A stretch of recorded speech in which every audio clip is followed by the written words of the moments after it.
गलातियों के नाम संत पौलुस का पत्र अध्याय 5। मसीह द्वारा प्रदत्त स्वतंत्रता। मसीह ने स्वतंत्र बने रहने के लिए ही हमें स्वतंत्र बनाया, इसलिए आप लोग दृढ़ रहें और फिर दासता के जुए में नहीं जूते।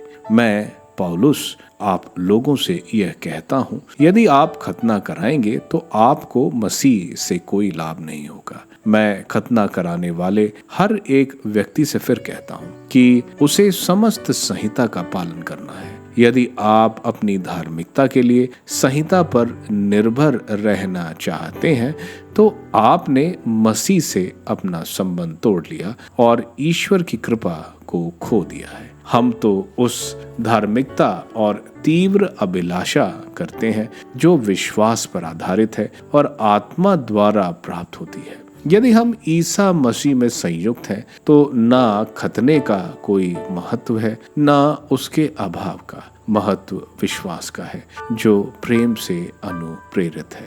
आप लोग अच्छी प्रगति कर रहे थे। आपको किसने सत्य के मार्ग पर आगे बढ़ने में रोका?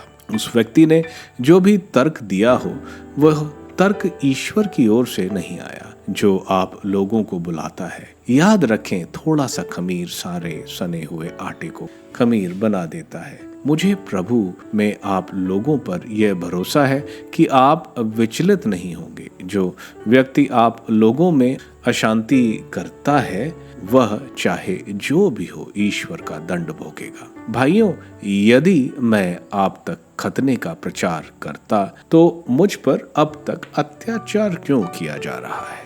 यदि मैं ऐसा करता तो क्रूस के कारण जो बाधा होती है वह समाप्त हो जाती।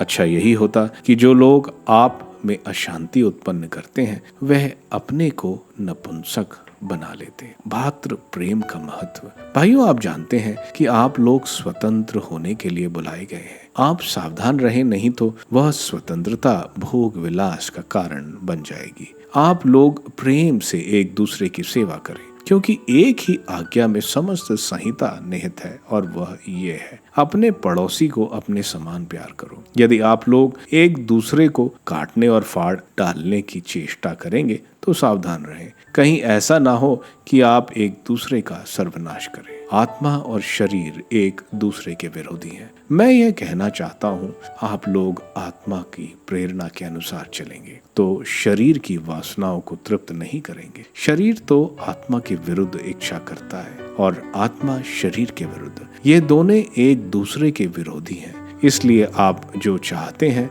वही नहीं कर पाते हैं। यदि आप आत्मा की प्रेरणा के अनुसार चलते हैं तो संहिता के अधीन नहीं है। शरीर के कुकर्म प्रत्यक्ष हैं, अर्थात व्यभिचार, अशुद्धता, लपटता, मूर्ति पूजा, जादू टोना, बैर, फूट, ईर्ष्या, क्रोध, स्वार्थपरता, मन मुटाव, दल बदली, द्वेष, मतवालापन, रंगरलियां और इस प्रकार की और बातें। मैं आप लोगों से कहता हूँ, जैसा कि मैंने पहले भी कहा, जो इस प्रकार का आचरण करते हैं वह ईश्वर के राज्य के अधिकारी नहीं होंगे।